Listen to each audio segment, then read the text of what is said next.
What you're seeing is my first video game. I'm making this game since mid-September. Let's start the fourth devlog on the channel.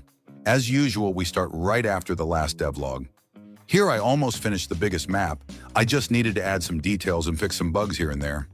There's also these walls that I put to prevent the player from falling of the map. Honestly, I'm pretty happy with the result. I mean, it's the first time I had a project that big, and seeing this project evolving piece by piece feels really great, to be honest. Now I have to do another little map. This one will be really small compared to the previous one. Here I'm going for an underground prison. So as always, I made the base of the scene with the texture. If you want to know how did I made these textures, you can check this video made. Then I made a bath and some tiles to make this little room looks bathroomish. I think you can easily tell that this room is old and not clean at all. To make the place feels less empty, I also made some pipes. Nothing too crazy as you can see, but I think it does the job. Now let's add the shelves I made in Blender. They are pretty simple, but I think they looks also nice. Plus, since it's supposed to be a place where people are locked up, I need to add some beds for the people to sleep. I firstly tried to make some mattress, but I felt like it was too comfortable for the context. So I had the idea to make cardboard instead. It was pretty easy to make, and it looked better, so it a win-win. To really bring life to this place, I also made some imperfection for the wall, the floor, and the roof. Do you see this paper? It's a page of old comics, and it's the main source of amusement for the kids.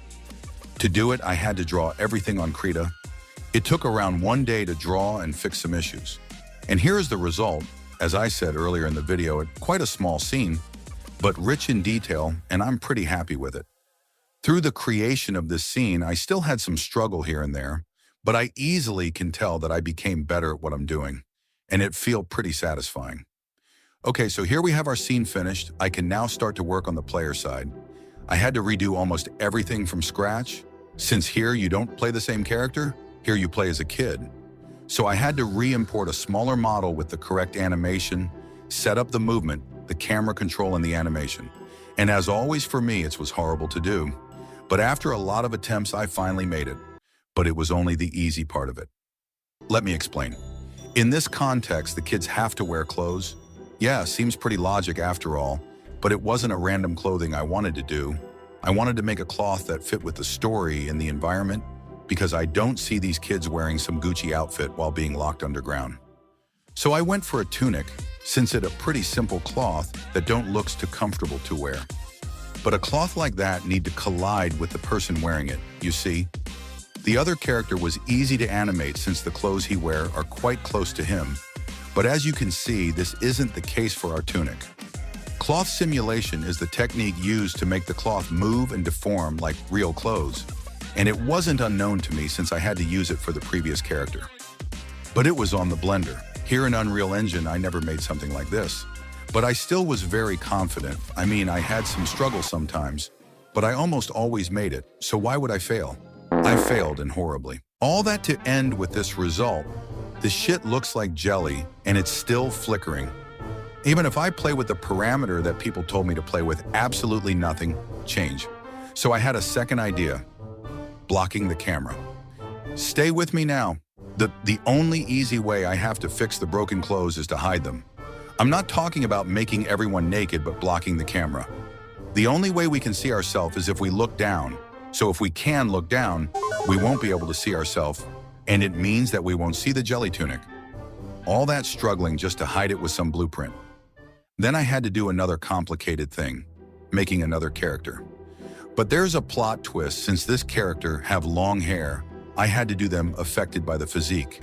So as usual, I went to Blender, and I tried to make the hair look decent. Honestly, it was quite hard since I don't often deal with the hair system in Blender. But after some times, I came up with something that looked good enough for me. Since the tunic was a complete fail, I knew I had to change my plans, so instead of making a tunic for her, I'll do very basic cloth and expect it works well. A simple white shirt and a white pants, nothing crazy here. Now I can export all into Unreal Engine. For it to work, I had to import the hair and the character individually. Once the physics was applied to the hair, I only had to bind it to the character in Tada. The result isn't perfect. As you can see, there's some hair clipping through her hair body. I tried to fix it by changing some collision, but nothing really worked. So here we are with a new place done full of different details, a new character to control, and this side character. This is where this fourth devlog ends. If you are interested by the game or by its progress, follow me to not miss any update on the game. As always, thank you guys for watching. Yeah.